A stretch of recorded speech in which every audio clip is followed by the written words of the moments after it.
Before we step together into the gathering dusk near the Cenacle, before the first torch catches flame and the ancient stones whisper their stories to us, I want to invite you to become part of this journey in a deeper way. If this exploration into the sacred heart of Jerusalem resonates with you, if you feel drawn to walk these time-worn paths with us, please consider subscribing to our channel. By joining our community, you'll be the first to experience new episodes as we uncover the hidden corners and profound moments that make Jerusalem unlike any other place on earth. Your subscription helps us continue bringing these immersive narratives to life, and it connects you with fellow travelers who share this love for history, spirituality, and the extraordinary power of place. Now, as the October sun begins its descent toward the horizon, let us walk together toward the upper room. The light has that particular quality found only in mid-October Jerusalem, a softness that arrives as summer's fierce brilliance finally relents and autumn whispers its arrival through cooler evening air. The limestone buildings surrounding the narrow streets of Mount Zion catch this changing light and hold it, glowing with a warmth that seems to emanate from within the stones themselves. These ancient walls have absorbed centuries of sunlight, countless seasons cycling through heat and rain, and now as dusk approaches, they release that accumulated radiance back into the world. You can feel it on your skin as you make your way through the winding alleys, a gentle warmth that contrasts with the breeze beginning to stir from the west, carrying with it the faint scent of olive groves and the distant Mediterranean. The streets narrow as you climb higher up Mount Zion, the worn limestone pavement beneath your feet polished smooth by millennia of pilgrims, merchants, worshippers, and wanderers. Each stone holds the memory of countless footsteps, and you add yours to that infinite procession as you navigate the rising path. The buildings press close on either side, their weathered facades marked by time and history, windows dark or glowing with the warm light of oil lamps being lit as the day draws toward its close. The architecture speaks of layers upon layers of human presence, Byzantine arches nestled against medieval stonework, Ottoman additions resting atop Roman foundations, all of it blending into the singular character that makes Jerusalem eternally ancient and perpetually alive. As you round a corner, the street opens slightly, and there ahead, rising above the surrounding structures, you catch your first glimpse of the building that houses the Cenacle. Your heart quickens. This is not just another historical site marked on a map, not merely a stop on a tourist's itinerary. This is the place where foundations were laid, where the 12 gathered with their teacher for a final meal, where words were spoken that would echo through centuries, where bread was broken and wine was poured and everything changed. The building itself appears modest from this approach, almost humble despite its significance, as if the profound events it witnessed require no outward grandeur to proclaim their importance. The crowd around you has grown thicker as you've climbed toward this point.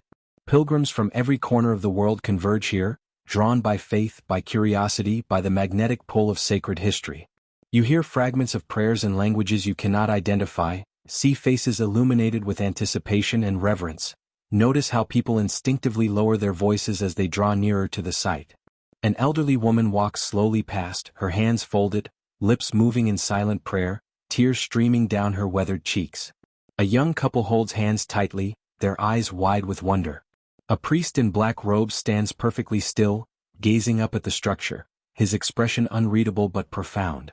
The torches begin to appear as the sun sinks lower. Someone has placed them at intervals along the street, their flames small at first, tentative, then growing stronger as the gathering darkness gives them purpose. The flickering light creates moving shadows on the ancient walls, patterns that seem to dance and shift with each breath of wind. The torches transform the street into something timeless, erasing the boundary between now and then, making it easy to imagine other nights, other crowds, other moments of gathered humanity seeking connection with the divine. The scent of burning oil mingles with the evening air, adding another layer to the sensory tapestry being woven around you. You find a place to stand where you can observe without obstructing others, a small alcove in a wall where the limestone curves inward, creating a natural shelter. From here, you have a clear view of the entrance area and can see the faces of those arriving, can witness the transformation that occurs as people approach this threshold between ordinary life and sacred memory. The stone at your back still holds warmth from the day's sun, and you lean against it, feeling that ancient heat seep through your clothes, grounding you in the physical reality of this place even as your mind begins to wander through time. The upper room, the Cenacle, sits atop this building like a crown upon a head, though it wears its majesty quietly. The room itself is not visible from where you stand, but you know it is there. Know that just above and beyond these walls lies the space where Jesus gathered his disciples for the Passover meal that became so much more than a meal. Scholars and theologians have debated the exact location for centuries, examining archaeological evidence, studying ancient texts, trying to pinpoint with certainty where history pivoted on that spring evening nearly 2,000 years ago. But standing here now, in the gathering dusk, such debates feel less important than the overwhelming sense of presence that permeates this hillside.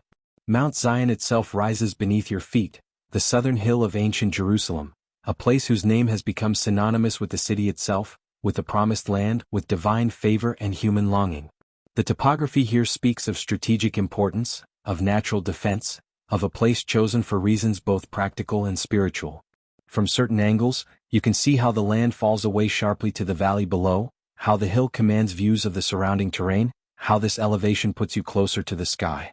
The builders of ancient Jerusalem understood the power of high places, the way altitude translates into both military advantage and spiritual aspiration. The crowd continues to grow as the sun descends, and with it comes a curious phenomenon. The general murmur of conversation, the shuffle of feet, the ambient sounds of human gathering begin to diminish. It happens gradually, almost imperceptibly at first, but soon you become aware that the volume has dropped significantly. People speak in hushed tones or fall silent altogether, drawn into a contemplative mood by the approaching darkness, by the torchlight, by the accumulated weight of centuries pressing in around this sacred site. Even children seem to sense the shift in atmosphere, clinging more closely to their parents, their usual exuberance tempered by the gravity of the moment. As the light continues to fade, you close your eyes for a moment and try to imagine that evening, that Passover night when the room above filled with 13 men reclining around a table. The Gospel accounts describe a meal already laden with symbolism, the ritual Seder that Jewish families had celebrated for generations, recalling the liberation from Egypt, the hurried departure, the lamb's blood on doorposts, the angel of death passing over. Into this ancient ritual, Jesus wove new meaning, new symbols, new promises. The unleavened bread, the matzah, became his body, broken and given. The wine, already symbolic of joy and covenant, became his blood, poured out for many. The old story of liberation merged with a new story of redemption, and everything familiar became suddenly strange and profound. You open your eyes and watch the torches burn brighter as the natural light diminishes. The flames create a perimeter of illumination, pushing back the encroaching darkness, defining a space where people can gather safely. There is something primal about fire, something that connects us to our most ancient ancestors who first harnessed flame to extend the day, to cook food, to forge metal, to signal across distances. These torches serve a similar purpose now, marking this place as significant, creating a zone of warmth and visibility in the growing night. The faces illuminated by torchlight take on a timeless quality, features softened by the flickering glow, expressions rendered in shadow and light like figures in a Caravaggio painting. The building housing the Cenacle has its own complex history, layers upon layers of construction and reconstruction that mirror Jerusalem's tumultuous past. The current structure dates largely from Crusader times, built by Christians who had fought their way to Jerusalem and sought to honor the sacred sites of their faith with massive stone churches and fortresses. But beneath that medieval construction lie earlier foundations, remnants of Byzantine churches, traces of Roman buildings, archaeological evidence of continuous human presence stretching back to the earliest days of the city. Walking through Jerusalem means walking through time, each step traversing multiple eras simultaneously, the past never quite past but always pressing into the present. A group of pilgrims begins to sing, their voices soft at first, then growing stronger. The melody is ancient, a hymn in Latin that you half recognize, words praising the sacred mystery of bread and wine, of body and blood. Other voices join in, harmonizing, creating a wall of sound that rises into the darkening sky. The singing transforms the atmosphere again, adding another dimension to the gathering, turning a collection of individuals into a community united by faith and purpose. Even those who do not know the words seem moved by the music, swaying slightly, humming along, caught up in the power of collective worship. You think about the disciples on that night, about their confusion and fear when Jesus spoke of betrayal, of his impending death, of departure. They did not understand, could not grasp the magnitude of what was unfolding.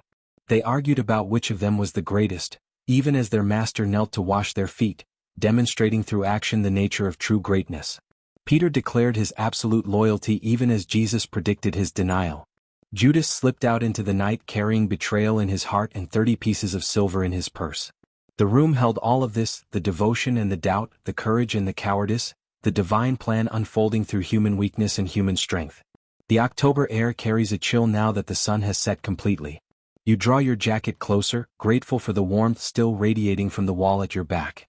The sky above has deepened from blue to indigo to the purple-black of approaching night, though the western horizon still glows with the last remnants of sunset, a band of amber and rose that will soon fade entirely. The first stars begin to appear, faint at first, then more distinct as your eyes adjust to the darkness.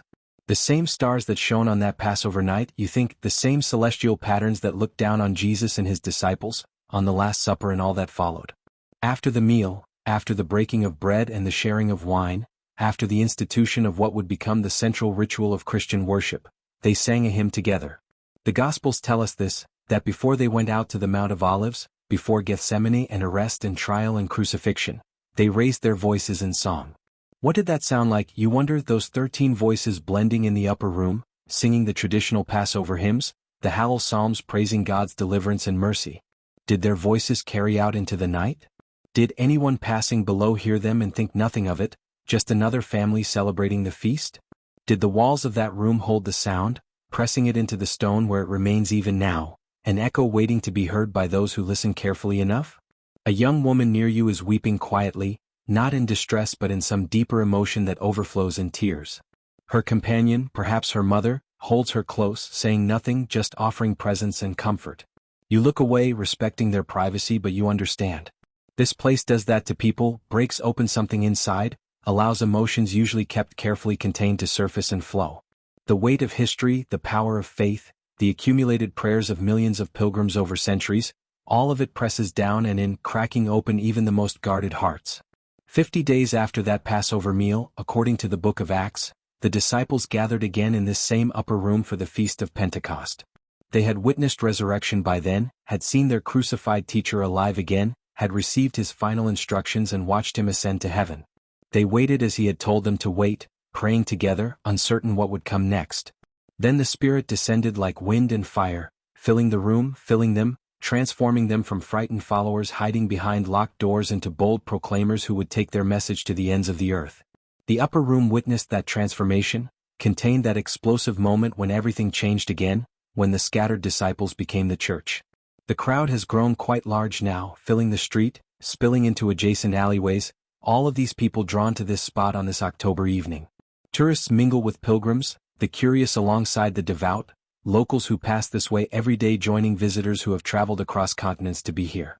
The diversity of the crowd reflects Jerusalem itself, a city that belongs to multiple faiths, multiple narratives, multiple peoples. The stone beneath your feet, the air you breathe, the history that saturates this place, all of it is claimed and counterclaimed, sacred to Christians and Jews and Muslims, contested and shared and endlessly debated. You notice an elderly monk standing a short distance away, his brown robe simple and worn, his face deeply lined with age and weather. He stands perfectly still, hands folded, gazing at the building with an expression of profound peace. You wonder how many times he has made this pilgrimage, how many evenings he has spent in this spot as darkness falls. Has it become routine for him, or does each visit carry its own significance, its own revelation? The torchlight catches the silver of his hair, creating a momentary halo effect, and you are struck by the thought that holiness is not always dramatic, is not always accompanied by visions or voices or supernatural signs. Sometimes holiness is simply an old monk standing in the October dusk, faithful and present, witness to mysteries beyond words. The silence deepens as full darkness descends. The torches provide the primary illumination now, their flames steady in the calm evening air, creating islands of light in the surrounding darkness. The building housing the Cenacle stands solid and imposing, its stone walls absorbing the torchlight, seeming to glow from within. Windows reflect the flames, creating the illusion of internal fire, as if the building itself is alive with sacred presence. You can see the outline of the dome that tops the structure, a rounded silhouette against the star-filled sky, an architectural gesture toward heaven. The street itself has become a kind of sanctuary in this moment, boundaries blurred between public space and sacred ground. The usual commerce of Jerusalem, the haggling in markets, the traffic of vehicles and pedestrians, the noise and bustle of urban life, all of it feels distant now, held at bay by the collective agreement of this gathered assembly to pause, to be still, to honor this place and what it represents. Even the city seems to cooperate, the usual sounds muffled, as if Jerusalem itself recognizes the significance of this location and offers a moment of reverence. You think about all the rooms where history has pivoted, where decisions were made or words were spoken that changed the course of human events. Political chambers, battlefields, laboratories, studies where thinkers wrestled with ideas that would reshape understanding. But how many of those places involved something as simple as a meal, as ordinary as people gathering around a table to share food and conversation? The upper room's power lies partly in that ordinariness, the way it transforms the everyday act of eating together into something eternal and profound. Every time Christians gather to break bread and share wine in remembrance, they echo that original meal, collapsing time, making past present. A child's voice breaks the silence, asking a question in a language you do not understand, but the parent's gentle response and the child's subsequent quiet suggest an explanation has been provided, context given for why everyone is so still, so reverent. Children often ask the questions adults have stopped asking, penetrating directly to the heart of things without the layers of sophistication that complicate adult understanding. What happened here? Why does it matter? Why are we standing in the dark looking at a building? The answers require simplicity and depth simultaneously, a challenge for any parent or teacher. The temperature continues to drop as night settles more fully over Jerusalem. October nights in this city can be surprisingly cool after the warmth of the day, the desert proximity making itself felt in the rapid temperature swings. You notice people shifting, adjusting clothing, moving closer together for warmth. The physical discomfort, minor though it is, somehow adds to the experience rather than detracting from it. Pilgrimage has always involved some degree of hardship, some sacrifice of comfort in pursuit of connection with the sacred. Standing in the cooling darkness, surrounded by strangers who are simultaneously companions on this journey, you feel oddly grateful for the chill, for the way it keeps you present and aware rather than lost in abstraction. A church bell tolls somewhere in the distance, marking the hour, the sound carrying clearly through the night air. Then another bell answers from a different direction, and another, until several churches are marking time simultaneously, their bells overlapping and harmonizing, creating a cascading symphony of bronze voices. The bells of Jerusalem have rung through countless crises and celebrations, calling the faithful to prayer, marking the rhythm of days and weeks and years, bearing witness to all that has transpired in this ancient city. Tonight they ring as they have rung for centuries, connecting this moment to an unbroken chain of moments stretching backward and forward in time. The singing begins again, a different song this time, slower and more meditative. You recognize the melody even if the words are in another language, a hymn of quiet worship and contemplation. The voices blend beautifully in the night air, male and female, young and old, creating harmonies that rise like incense toward heaven. Music has always been part of worship, part of how humans reach toward the divine, using rhythm and melody to express what words alone cannot contain. These singers give voice to the collective longing of the crowd, articulating through song the prayers and hopes that each person carries silently in their heart. You find yourself thinking about the idea of the upper room itself, about how it has become not just a specific location but a symbol, a metaphor. Christians speak of upper room experiences, meaning moments of encounter with the divine, times when the Spirit moves powerfully, when heaven touches earth. The phrase has escaped its geographical bounds to become a shorthand for any place where God meets humanity in transformative ways. Yet standing here at the actual site, you are reminded that symbols and metaphors are rooted in reality, that this was first and foremost a real room where real people ate real food and spoke real words on a specific night in human history. A young man climbs onto a low wall to get a better view, and others follow his example, carefully positioning themselves for optimal observation. The scene takes on an almost theatrical quality, with the crowd as audience and the building as stage, lit by torchlight, waiting for some revelation. But what revelation could there be beyond what has already been revealed? The upper room keeps its secrets, does not perform on demand, offers no miraculous signs to satisfy curiosity. It simply stands, solid and silent, bearing witness to what was and pointing toward what might yet be. The stones beneath your feet are the same limestone that forms the bedrock of Jerusalem, the same stone from which the temple was built, the same stone that has been quarried and carved and shaped into countless buildings over millennia. This stone is Jerusalem's gift and its curse, the material that gives the city its distinctive appearance, that warm honey color in sunlight, but also the substance over which blood has been spilled in endless conflicts over possession and control. Stone endures longer than flesh, longer than kingdoms, longer than empires. The stone will be here long after you and everyone in this crowd has returned to dust. You notice a photographer trying to capture the scene, moving quietly through the crowd, camera raised, seeking the right angle, the perfect combination of light and shadow and human presence. Can a photograph contain this experience, you wonder? Can it convey the quality of the air, the sound of the singing, the sense of historical weight that presses down on this place? Photography freezes moments, isolates them from their context, makes them portable and shareable. But some moments resist capture, exist only fully in their immediate experience, requiring presence rather than documentation. The silence between songs creates space for individual reflection, for private prayers whispered into the night. You watch lips moving, see hands clasped or raised, witness the myriad ways people reach toward the divine. Some kneel on the hard stone, heedless of discomfort. Others stand with arms outstretched, faces tilted toward the sky. A few sit quietly, eyes closed, turned inward. There is no prescribed way to pray, no correct posture or formula.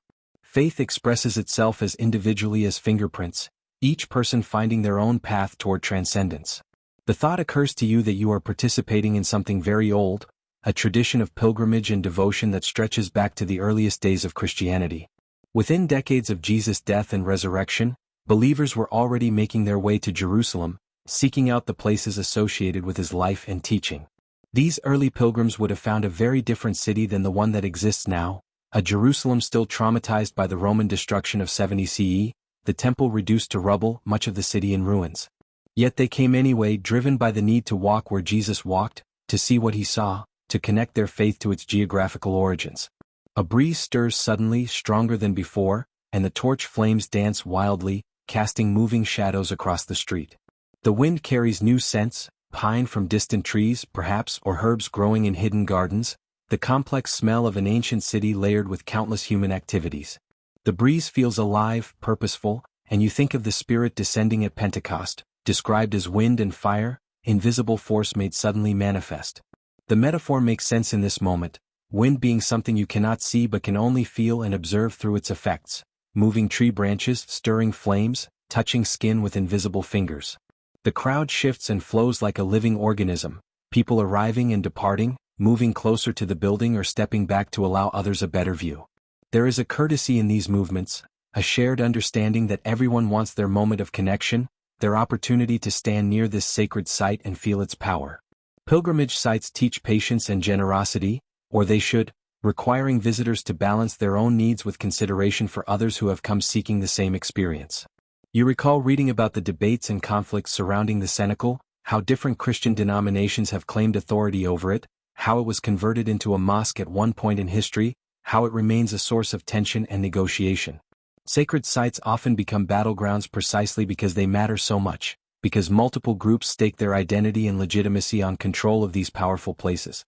The upper room, which witnessed the birth of Christian community in that moment of shared meal and shared mission, has been the scene of very uncommunity-like behavior over the centuries, as Christians competed and fought over access and possession. The irony is painful but perhaps instructive, a reminder that holiness does not transfer automatically from place to person, that proximity to the sacred does not guarantee transformation. The moon has risen now, not quite full but close, its silver light adding to the illumination provided by the torches. The moonlight renders everything in shades of silver and shadow, softening edges, creating a dreamlike quality. In moonlight, the ancient stones look even more ancient, worn and weathered, speaking of time's passage more eloquently than any historical text. The moon that shines tonight is the same moon that has shone on every era of Jerusalem's long history, the same moon that illuminated that Passover night, that watched over the crucifixion and resurrection, that looked down on centuries of pilgrims making their way to this hill. A group of nuns stands together near the entrance to the building, their habits making them distinctive in the crowd. They pray quietly, their voices creating a low murmur, a sustained note under the varied sounds of the gathered assembly. You wonder about their life of devotion, about choosing to dedicate oneself entirely to faith and service, about living in community shaped by shared belief and common purpose. The upper room was, in a sense, the first monastery, the first place where disciples lived together in devoted fellowship, everything held in common, united by their commitment to following Jesus' teaching. The temperature continues to drop, and you can see your breath now, small clouds of vapor in the torchlight. This physical reminder of respiration, of the act of breathing that sustains life, seems appropriate somehow. Breath has always been connected to spirit in religious tradition, the Hebrew word ruach meaning both breath and spirit, the same double meaning present in Greek pneuma and Latin spiritus. To breathe is to be alive, and to be alive is to participate in something larger than mere biological function, to engage with mystery and meaning, to be animated by spirit.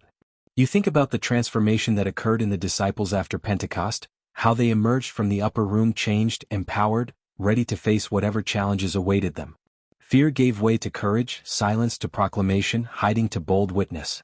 The same Peter who denied knowing Jesus 3 times stood up and preached to the crowds, thousands of people coming to faith through his words. The same disciples who fled when Jesus was arrested went out to spread his message at great personal risk, most of them eventually dying as martyrs for their beliefs. Something happened in that upper room, something powerful enough to fuel a movement that would spread across the known world and endure for millennia. The singing has stopped now, replaced by a profound silence that seems to emanate from the building itself and spread outward through the crowd. Everyone has become still, even the children quiet, as if the night itself is holding its breath. In this silence, you can hear small sounds usually masked by larger noise, the flutter of a moth near a torch flame, footsteps on stone somewhere distant, the soft rustle of clothing as someone shifts position. The silence feels full rather than empty, pregnant with meaning, thick with the accumulated prayers and longings of countless pilgrims who have stood in this spot across the centuries. Time seems suspended in this moment, the boundary between past and present dissolving.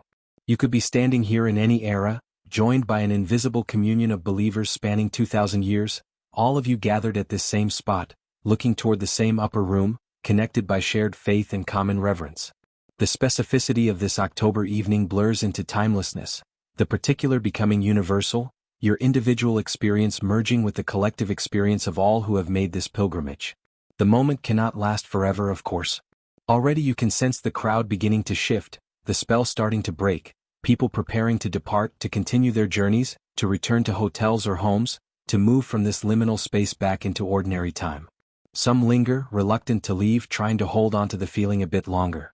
Others move decisively, having received whatever they came seeking, ready now to carry it forward into the rest of their lives. The crowd begins to thin, the press of bodies easing, creating more space to move and breathe. You remain in your alcove a while longer, watching people leave, noticing how they move differently than when they arrived. There is a contemplative quality to their departure, a slowness, as if they are reluctant to re-enter the faster pace of normal life. Some stop to take one last look back, committing the scene to memory, trying to capture something intangible that will fade too quickly once they leave this place. Others walk with heads bowed, still praying, still processing whatever they experienced here in the torchlit darkness. The torches continue to burn, tended by unseen hands, maintained as long as people remain. Their light creates a warm glow against the now deep darkness, a small defiance of the night, a beacon for any late arrivals still making their way up the hill. The flames have burned steadily throughout this gathering, faithful and consistent, requiring periodic attention but otherwise reliable. Fire as symbol appears throughout religious tradition, from the burning bush that did not consume itself to the pillar of fire guiding the Israelites through the wilderness to the tongues of flame at Pentecost. Fire purifies, illuminates, transforms, destroys and renews. These simple torches carry all that symbolic weight, whether intentionally placed for that reason or simply as practical illumination. As you finally prepare to leave your spot, you take one last long look at the building housing the Cenacle, trying to fix it in your memory, to carry away some essence of this experience. The structure stands as it has stood, solid and silent, neither confirming nor denying the significance humans project onto it. It is, after all, just a building, stone and mortar, shaped by human hands. Yet it points beyond itself to something greater, serves as a marker for events that transcended the physical space in which they occurred. The upper room matters not because of the room itself but because of what happened there, because of the seeds planted in that space that grew into a worldwide faith. You step out from the alcove and begin making your way back down the hill, joining the stream of departing pilgrims. The descent is easier than the climb, gravity assisting your steps, though you move carefully on the worn stones, aware of the potential for stumbling in the darkness. The torchlight fades behind you as you descend, the street ahead lit only by scattered lamps and the moon overhead. The sounds of Jerusalem at night grow louder as you move away from the Cenacle, the normal urban symphony of voices and vehicles and life being lived reasserting itself. Looking back one more time, you see the building silhouetted against the night sky, torches still flickering around it, a few figures still gathered in silent vigil. The scene has a timeless quality, could be from any century, the essential elements unchanged by the passage of years. People gathering at a sacred site as darkness falls, seeking connection with divine mystery, finding community with others who share their longing, standing witness to something that matters more than can be easily explained or quantified. The October night wraps around you as you continue your descent through Jerusalem's ancient streets, the stones beneath your feet worn smooth by millions of footsteps over thousands of years. You carry with you now the memory of this evening, the silence and the singing, the torchlight and the gathered crowd, the sense of standing at a threshold between earthly and eternal, between historical fact and transcendent meaning. The upper room remains on its hill, waiting for tomorrow's pilgrims, holding its secrets, bearing its witness, pointing always toward something beyond itself. As you make your way through the city, the experience begins to integrate into your understanding, finding its place among all the other experiences that shape who you are and how you see the world. Jerusalem has a way of doing that, of getting under your skin, of challenging comfortable assumptions, of demanding something from those who truly engage with it rather than merely visit. The city asks questions more than it provides answers, questions about faith and doubt, about the relationship between history and belief, about what matters most in a human life, about how to hold sacred those things that deserve reverence while remaining open to mystery and uncertainty. The moon continues its arc across the sky, illuminating your path, the same moon that has watched over this city since long before Jerusalem was Jerusalem, before the first stones were quarried and shaped and stacked to form walls and buildings. The moon bears witness impartially, shining on believer and skeptic alike, on the devout and the indifferent, on those who find meaning in sacred sites and those who see only ancient stones. The moon asks nothing, expects nothing, simply continues its eternal cycle, waxing and waning, rising and setting, marking time with patient constancy. If this journey to the Cenacle at dusk has moved something within you, if the torchlight and silence and gathered faithful have sparked your own longing for connection with the sacred, I invite you once more to subscribe to our channel. We will continue exploring Jerusalem and other places where earth and heaven seem to draw close together, where history and faith interweave, where stone and spirit meet. Each video we create is an invitation into deeper understanding, a window into moments and places that matter profoundly. By subscribing, you become part of our community of seekers and travelers, all of us drawn to these thin places where the ordinary becomes extraordinary, where human experience touches divine mystery. Join us as we continue to walk these ancient paths, to stand in these time-worn places, to listen for the whispers of eternity in the stones. Your subscription allows us to keep bringing these stories to life, and it ensures you won't miss a single episode of this ongoing pilgrimage. Until we meet again on another evening in another sacred place, carry with you the memory of torchlight on ancient stone, of silence falling over a gathered crowd, of standing at the threshold of mystery near the Cenacle as darkness descended over Jerusalem.